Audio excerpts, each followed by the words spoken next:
Hola, bienvenidos a este vídeo que va a ser el circuito de prueba del transistor. Bien, el otro día os di un transistor para que lo midiéramos con el polímetro para ver si las medidas iniciales están bien, con lo cual querría decir que a priori este transistor está bien. Esto lo que no lo haya hecho, pues que lo mida en las transparencias de teoría. Es muy sencillo, seguir los pasos, no tiene ningún problema. Pero ahora vamos a hacer el circuito de prueba. Vamos a probar, vamos a reproducir las condiciones exactas exactas similares en las que trabajaría este transistor en conmutación. Ya os dije que los transistores pueden trabajar en zona de amplificación o en zona de switching, que se llama conmutación. Si sabéis las características del 2N2222, os daréis cuenta que las aplicaciones ponen linear amplifier, o sea, amplificador lineal, o switching application, no sé lo que poner aquí, digamos, o en conmutación o en amplificación. Nosotros en amplificación no vamos a trabajar porque lo vamos a usar para conmutar. ¿Vale? ¿De acuerdo? Estos transistores pues, se inventaron o se investigaron para sustituir a las válvulas aquellas de vacío que hacían amplificación y demás. O sea, primero fue amplificador, luego se dieron cuenta que también sirve para conmutar, es decir, que sirve como si estuviéramos hablando de un interruptor. ¿Vale? Cuando yo inyecto corriente por la base, esto se cierra. Al revés, cuando le inyecto, esto se cierra, circula corriente, y cuando dejo de inyectarla, cuando ahí de la base es cero, se queda circuito abierto, como un interruptor controlado. ¿Vale? Y os dije que era la base de la electrónica de potencia, es decir, controlar una carga con un control que requiere un esfuerzo mucho menor. ¿De acuerdo? Vale, este transistor tampoco es que sea de mucha potencia, pero bueno, vamos a probarlo. ¿Y cómo lo vamos a probar? Pues vamos a conectar una carga, en este caso va a ser una bombilla, le voy a conectar una resistencia y lo vamos a conectar a una fuente de alimentación, esto es masa, de más 12 voltios, ¿de acuerdo? Y por el circuito de la base, una resistencia de base, a los mismos 12 voltios le puedo poner un interruptor para hacer el juego. De tal manera que cuando yo cierre, la bombilla luce, cuando yo abra, la bombilla no luce. ¿Por qué? Porque cuando yo cierre va a haber corriente por la base, va a haber esta corriente y su base, y entonces va a fluir una corriente y de colector por la carga. Esta corriente va a hacer lucir la bombilla y va a hacer que la resistencia haya una tensión. ¿Vale? Entonces vamos a empezar por la resistencia de base, más sencillita, y luego vamos a por esta resistencia. ¿De acuerdo? Para calcular la resistencia de base, tenemos que ir a sus características y nos van a decir que esta caída de tensión, que se llama V base emisor, como yo quiero que sea de saturación, y me dice que es 0,6 voltios. Típico, ¿vale? Típica 0,6. Perdón este haber puesto aquí el igual ahí. ¿Vale? Y también me dice que la corriente de base para que esto sature, para que esto conduzca, es de 15 miliamperios. ¿De acuerdo? Es decir, que si yo le meto 15 miliamperios y le hago que aquí caigan 0,6 voltios, esto está en saturación y esto conduce. ¿De acuerdo? Entonces, ¿cómo calculamos la resistencia de base? Pues la resistencia de base, que es esta, caerá una tensión VRB, que se pone de aquí, de base, y VRB serán los 12 voltios que le van a caer, menos los que se queda la unión entre base y emisor, 0,6, que salen pues 11,4 voltios, ¿vale? 0,6 o 0,7, más o menos está por ahí. Y ahora la resistencia de base será la tensión que cae aquí, 11,4 voltios, entre los 15 miliamperios que me dice el fabricante, me da un valor, perdón, por usarme de 11,4 dividido 15 me da casi 0,76 kilómetros. ¿De acuerdo? Yo esto lo aproximaría a un K. Porque yo pero con un K estoy saturando de sobra. Cuanto más bajo, más seguro, pero también corro el riesgo de cargarme la corriente de base, ponerla demasiada y cargarme el transistor, ¿vale? Probar con un K.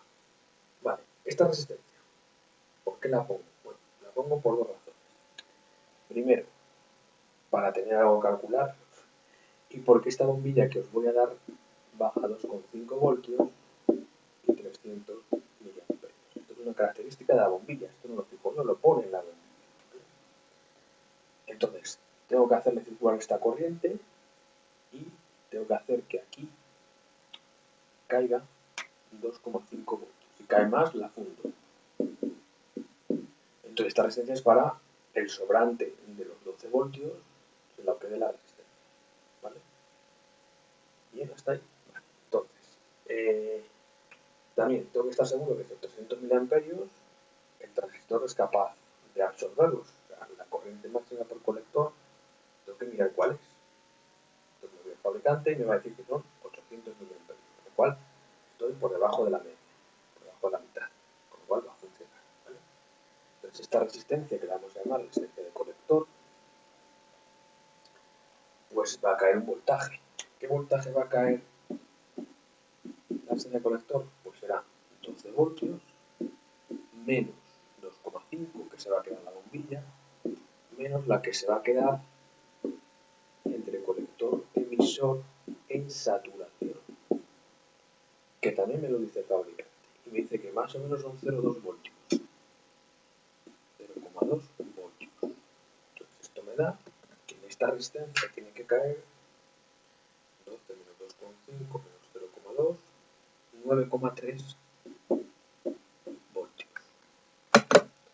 Y esa resistencia tiene que ser de 9,3 voltios dividido los 300 miliamperios que quiero por ahí, 0,3 amperios, 300 milis, lo he puesto así para que no haya binomios, 9,3 dividido 0,3 son 31 ohmios.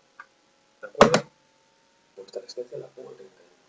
Como no va a haber, la ponemos de 50 ohmios. ¿Vale? ¿Qué va a ocurrir? Pues que va a caer un poquito menos tensión en la bombilla. Lucirá un poco menos. O bien subirse un poquito la fuente. También alguien avispado puede decir, hombre, si no pongo la R y en vez de poner 12 voltios pongo 2,5 o 2,8, no es lo que se queda esto, también funciona. Y no me hace falta la R, por supuesto. Tendríamos que volver a calcular esta resistencia de base para los 2,5. Esperamos, bastante mejor por una resistencia que me va a limitar la corriente y estar seguro de que no me voy a cargar nada. ¿De acuerdo? Detalle importante. Esta resistencia va a disipar calor y bastante, porque fijaros, le van a caer 9,3 voltios y va a circular 0,3 amperios, a un tercio de amperio. Así a ojo va a salir que disipa 3 vatios, con lo cual una resistencia pequeñita no nos va a valer. Vale, vamos a calcular esa potencia. La potencia en RC será igual a la tensión 9,3 por la corriente, que hemos dicho que son la de la bombilla, 0,3 amperios. Esto, pues a ojo, ya veo que son más o menos 9,3 por 0,3, 2,79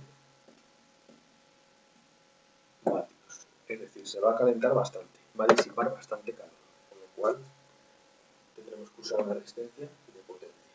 Si usamos una resistencia de 1/4 de vatio, se va a calentar, va a salir un hillo y nos vamos a quemar. Y no la vamos a cargar. ¿Vale? Esto cuando hay corrientes. Cuando yo abra el circuito, no hay corriente ni por aquí ni por aquí. Con lo cual no tengo que calcular nada en el corte que se llama. Yo siempre lo calculo en la saturación. Vale, pues esto ya estaría. ¿Podéis usar estos valores? Sí, usarlos, ¿vale? Pero siempre vamos a hacer esto para cualquier tipo de dispositivo de potencia. Para el MOSFET, para el transistor, para el IGBT, siempre hay que hacer estos cálculos. La carga, que sería esta parte, y la zona de control, siempre mirando las especificaciones del fabricante. En este caso lo dejo así un poco presentado para que veáis cogiendo por dónde van los tiros, pero lo podéis calcular si queréis. También podéis, en vez de poner una bombilla, podéis poner un par de LEDs en serie, con lo cual ya no pasaría tanta corriente por aquí, habría que hacer el recálculo.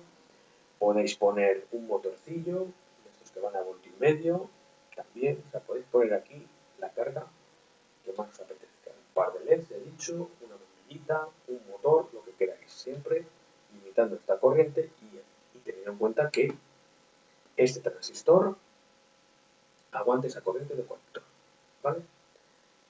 Consejos. Primero, miraros las hojas características, ver los valores máximos, los valores que nos necesitan. En este caso, los transistores siempre son corriente de colector, la corriente de colector emisor en saturación, perdón, la tensión, la corriente de base para que esto sature, ¿vale?